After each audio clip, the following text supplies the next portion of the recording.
Baik, bismillahirrahmanirrahim. Assalamualaikum warahmatullahi wabarakatuh. Perkenalkan, nama saya Fadil Desukni dengan stambuk F1G1 19025. Di video kali ini, saya akan menjelaskan materi mengenai soft computing. Baik, langsung saja kita melangkah ke materi yang pertama. Apa itu soft computing? Soft computing merupakan metode yang dapat mengolah data-data yang bersifat tidak pasti, impresisi, dan dapat diimplementasikan dengan biaya yang murah atau low-cost solution. Beberapa metode yang termasuk dalam kategori soft computing adalah fuzzy logic, artificial neural network, dan probabilistic reasoning. Soft computing bukanlah suatu metode yang berjalan sendiri dalam menyelesaikan masalah, melainkan lebih pada kerjasama serasi antara metode-metode di atas, sehingga segi positif tiap metode dapat berkontribusi secara aktif. Berbagai macam definisi soft computing diberikan oleh para ahli. Salah satunya adalah sebagaimana disampaikan oleh pencetus soft computing, yaitu Profesor Lotfi Azadeh di homepage BISC, yaitu sebagai berikut. Berbeda dengan pendekatan konvensional hard computing, soft computing dapat bekerja dengan baik, walaupun terdapat ketidakpastian, ketidakakuratan, maupun kebenaran parsial pada data yang diolah. Hal inilah yang melatar belakangi fenomena di mana kebanyakan metode soft computing mengambil human mind sebagai model. Nah, di sini kita bertanya-tanya, mengapa human mind atau pikiran manusia itu merupakan model yang menarik bagi pengembangan soft computing? Kunci dari pertanyaan ini sebenarnya terletak pada struktur dan fungsi dari otak manusia. Otak manusia merupakan mesin molekuler yang terdiri dari dua jenis sel, yaitu neuron dan glia. Dalam otak kita terdapat sekitar 1011 sel neuron, sedangkan sel glia sekitar 3-4 kali lipatnya. Sel neuron berfungsi sebagai pemroses informasi yang diterima oleh otak. Sel neuron juga terhubung antara satu dengan yang lain dengan benang-benang panjang. Berat otak manusia saat lahir sekitar 400 gram, sedangkan saat dewasa sekitar 1500 gram. Pertambahan berat ini disebabkan oleh bertambah panjangnya benang-benang tersebut, di samping pertambahan sel glia. Pertambahan panjang ini berkaitan erat dengan proses pembelajaran yang dialami oleh manusia. Hal ini merupakan ide awal bagi pengembangan metode soft computing, artificial neural network, yang memiliki kemampuan pembelajaran terhadap informasi yang telah diterima. Selain kemampuan pembelajaran, otak manusia juga memiliki kemampuan untuk mengambil keputusan, walaupun informasi mengandung unsur ketidakpastian dan kegasan, seperti manis, pahit, tinggi, rendah, dan sebagainya. Hal ini merupakan konsep yang mendasari pengembangan metode fuzzy yang mencerminkan cara berpikir manusia. Selain neural network dan fuzzy, masih banyak lagi jenis-jenis metode soft computing yang ide awalnya bersumber dari otak manusia maupun mekanisme biologi yang terdapat di alam semesta.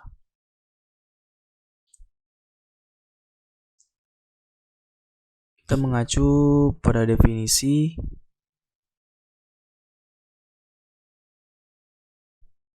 soft computing yang diberikan oleh Zadeh. Seperti yang dibilang tadi, soft computing dapat dikategorikan menjadi 3 kategori besar, yaitu fuzzy logic, neural network teori, dan probabilistic reasoning. Untuk contoh aplikasi dan pemanfaatan soft computing.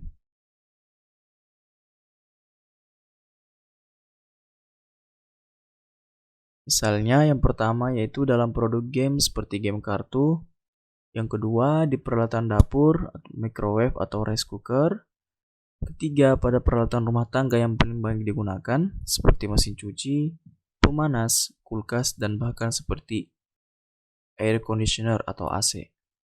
Selanjutnya itu image processing atau pemrosesan gambar dan kompresi data juga merupakan aplikasi populer dari komputasi lunak atau soft computing. Komputasi juga digunakan untuk pengenangan tangan, pengenalan tulisan tangan seperti handwriting recognition. Teknik-teknik dasar soft computing yang ada 3, yaitu yang pertama fuzzy logic (FL), kedua neural network theory, dan yang ketiga probabilistic reasoning. Metode-metode ini sebenarnya bukanlah sesuatu yang baru diadakan setelah konsep soft computing dirumuskan. Yang terjadi justru sebaliknya. Metode-metode fuzzy logic, neural network, maupun probabilistic reasoning telah ada lebih dahulu. Fuzzy logic telah berkembang sejak tahun 1965. Konsep-konsep dasar neural network telah digali sejak tahun 1940-an, sementara probabilistic reasoning juga bukanlah hal yang baru sama sekali. Karena itulah Zadeh menyebut soft computing sebagai reinkarnasi dari metode-metode tersebut. Kita lanjut ke kategori pertama, yaitu fuzzy logic. Logika fuzzy atau fuzzy logic diperkenalkan pertama kali pada tahun 1965 oleh Profesor Lutfi Zadeh, seorang peneliti di Universitas California di Berkeley, dalam bidang ilmu komputer. Profesor Zadeh beranggapan logika benar salah tidak dapat mewakili setiap pemikiran manusia. Kemudian dikembangkanlah logika fuzzy yang dapat mempresentasikan setiap keadaan atau yang mewakili pemikiran manusia. Perbedaan antara logika tegas dan logika fuzzy terletak pada keanggotaan elemen dalam suatu himpunan. Jika dalam logika tegas, suatu elemen mempunyai dua pilihan, yaitu terdapat dalam himpunan atau bernilai 1 yang berarti benar dan tidak pada himpunan atau yang bernilai 0 yang berarti salah. Sedangkan dalam logika fuzzy, keanggotaan elemen berada di interval 0,1. Logika fuzzy menjadi alternatif dari berbagai sistem yang ada dalam pengambilan keputusan, karena logika fuzzy mempunyai kelebihan sebagai berikut. Yang pertama, logika fuzzy memiliki konsep yang sangat sederhana sehingga mudah untuk dimengerti. Yang kedua, logika fuzzy sangat fleksibel, artinya mampu beradaptasi dengan perubahan dan ketidakpastian. Yang ketiga, logika fuzzy memiliki toleransi terhadap data yang tidak tepat. Yang keempat, logika fuzzy mampu mensistemkan fungsi-fungsi non-linear yang sangat kompleks. Yang kelima, logika fuzzy dapat mengaplikasikan pengalaman atau pengetahuan dari para pakar. Yang keenam, logika fuzzy didasarkan pada bahasa sehari-hari sehingga mudah dimengerti. Dan yang terakhir, logika fuzzy dapat bekerja sama dengan teknik-teknik kendali secara konvensional. Untuk komponen yang terdapat pada logika fuzzy. Yang pertama yaitu himpunan fuzzy, yang kedua fungsi keanggotaan, yang ketiga operator pada himpunan fuzzy, yang keempat inferensi fuzzy, dan yang kelima defusifikasi. Untuk yang pertama yaitu himpunan fuzzy adalah perkembangan dari himpunan tegas. Himpunan tegas adalah himpunan yang nilai keanggotaan dari elemennya hanya mempunyai dua kemungkinan derajat keanggotaan. Yang kedua yaitu fungsi keanggotaan. Fungsi keanggotaan merupakan fungsi yang memetakan elemen suatu himpunan ke nilai keanggotaan pada interval 0,1. Fungsi keanggotaan yang membedakan himpunan fuzzy dengan himpunan tegas.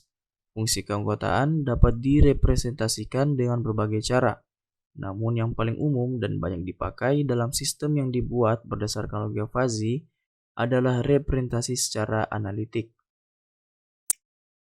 Selanjutnya yaitu inferensi fuzzy. Inferensi fuzzy merupakan tahap evaluasi pada aturan fuzzy. Tahap evaluasi dilakukan berdasarkan penalaran dengan menggunakan input fuzzy dan aturan fuzzy sehingga diperoleh output berupa himpunan fuzzy. Dan yang terakhir yaitu defusifikasi. Adalah proses yang berkebalikan dengan proses pada fusifikasi.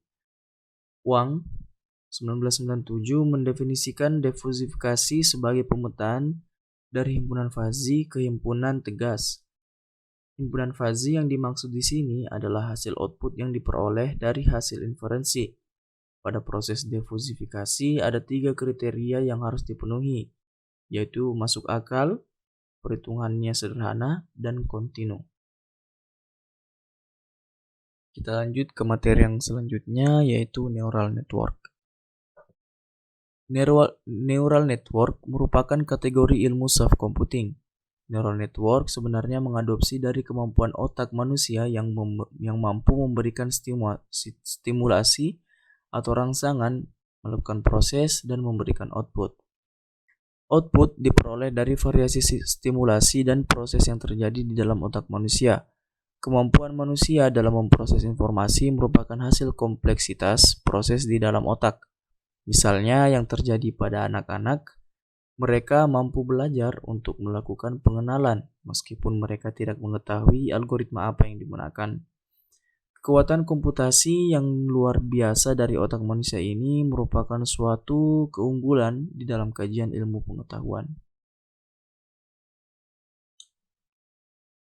Adapun untuk fungsi dari neural network yaitu yang pertama, pengklasifikasian pola, yang kedua memetakan pola yang didapat dari input ke dalam pola baru pada output, yang ketiga penyimpanan pola yang akan dipanggil kembali, yang keempat memetakan pola-pola yang sejenis, yang kelima pengoptimasi permasalahan, dan yang keenam yaitu prediksi. Kita lanjut ke konsep kerja neural network. Yang pertama yaitu proses kerja jaringan pada syaraf manusia. Ide dasar neural network dimulai dari otak manusia, di mana otak manusia memuat sekitar 10⁻11 neuron. Neuron ini berfungsi memproses setiap informasi yang masuk. Satu neuron memiliki satu akson dan minimal satu dendrit. Setiap sel syaraf terhubung dengan syaraf lain, jumlahnya mencapai sekitar 10⁻4 sinapsis. Masing-masing sel itu saling berinteraksi satu sama lain yang menghasilkan kemampuan tertentu pada kerja otak manusia. Dari gambar di atas bisa dilihat ada beberapa bagian manusia seperti yang pertama itu dendrit. Dendrit ini berfungsi untuk mengirimkan impuls yang diterima ke badan sel syaraf. Yang kedua ada akson. Akson berfungsi untuk mengirimkan impuls dari badan sel ke jaringan lain. Dan yang ketiga yaitu sinapsis, berfungsi sebagai unit fungsional di antara dua sel syaraf. Prosesnya yang terjadi di otak manusia yaitu yang pertama, sebuah neuron menerima impuls dari neuron lain melalui dendrit dan mengirimkan sinyal yang dihasilkan oleh badan sel melalui akson. Akson dari sel syaraf ini bercabang-cabang dan berhubungan dengan dendrit dari sel syaraf lain dengan mengirimkan impuls melalui sinapsis. Sinapsis adalah unit fungsional antara dua buah sel syaraf, misalnya A dan B, di mana yang satu adalah serabut akson dari neuron A dan satunya lagi adalah dendrit dari neuron B.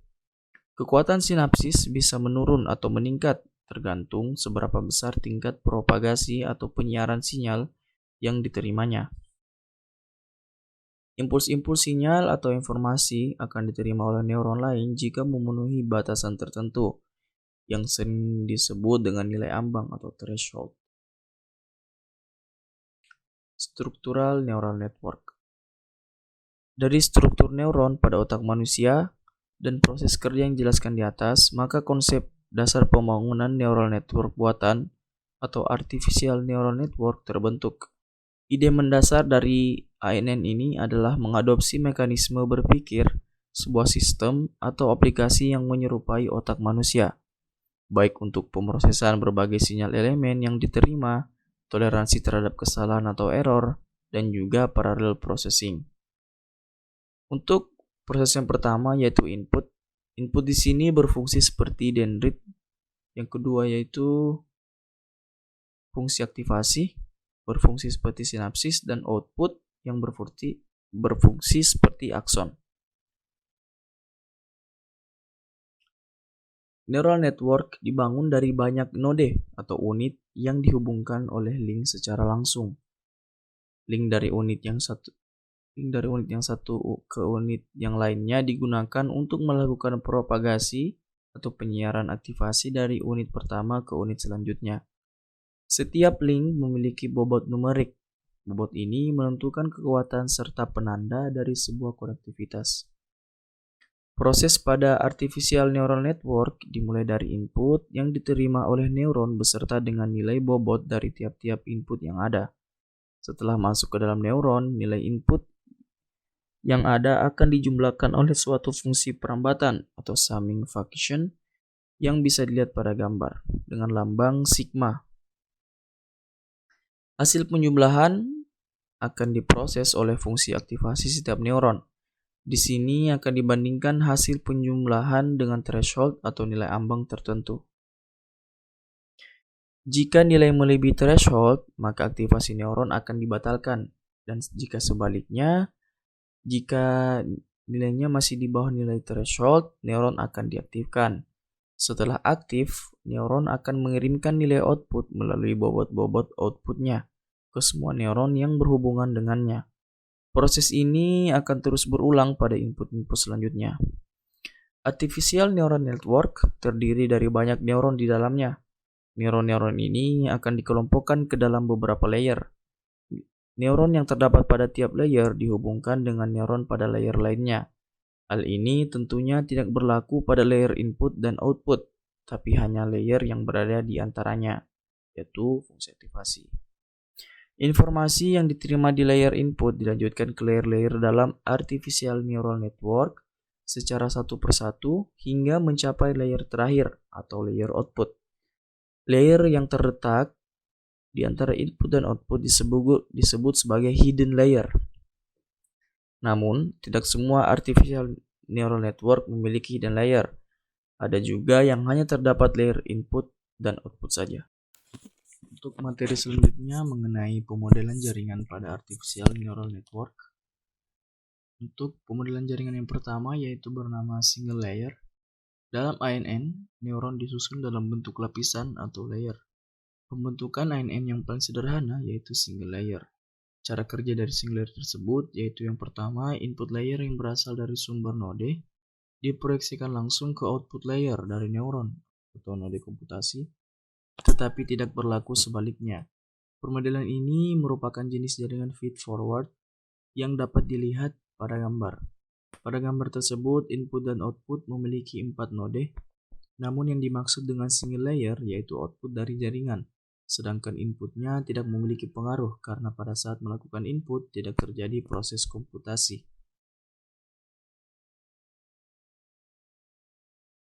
Untuk pemodelan jaringan yang kedua yaitu multi-layer. Pada single layer, apabila terdapat tambahan satu atau dua hidden layer, maka jaringan akan terganggu karena input dan output dari jaringan tidak dapat melihat hidden layer yang dimasukkan, sehingga memerlukan jaringan yang bisa menampungnya, yaitu bernama multi-layer.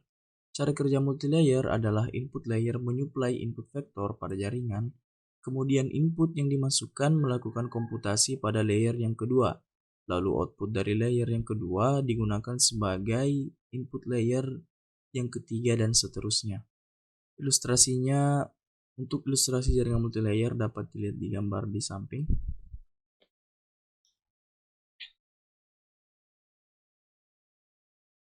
Kemudian yang ketiga bernama recurrent network.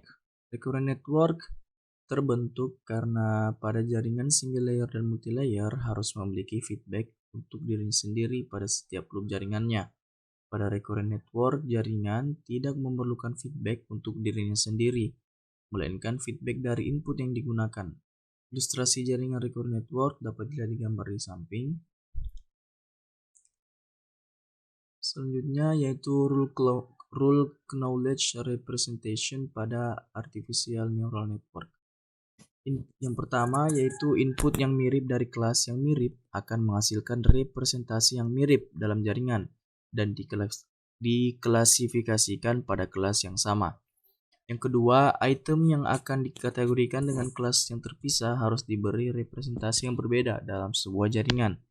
Yang ketiga, jika ada fitur penting, maka harus disediakan jumlah neuron yang besar yang meliputi item pada sebuah jaringan. Dan yang terakhir, adalah informasi prior dan invariances harus dibangun ke dalam desain artificial neural network ketika mereka tersedia, sehingga desain jaringan yang sederhana tidak harus mempelajarinya.